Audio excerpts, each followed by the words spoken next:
Good day, let's grow together, family. I'm gonna send out messages in various forms, and somehow this week, I feel like I'm gonna send them through my poems that I used to write when I was down and out, when I had no idea which step to take in my life.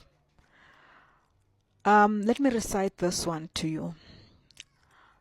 Allow people to walk out on your life.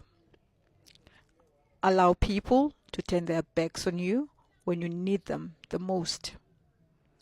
Allow people to discuss your downfall and laugh at it. Also allow them to count you out on ever rising up again. Allow people to avoid you because you're no longer beneficial to them. Allow people to be ashamed of your fallen self. Allow them to forget you exist. I'm saying to you, allow people to walk out on your life. Remember, when they're all gone, you will have all the time to focus on yourself.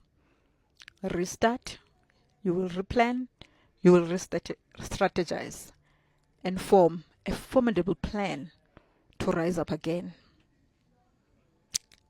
The mind and the brain and the hands that built who you were before, you still have them. Use them. When you rise up again, don't hold grudges to anyone. Because they actually gave you the best lessons of life. That you are more powerful, that you are capable, that you are more lethal when you are alone. So allow people to walk out on your life. It's your sister Lusanda H. Grow with me.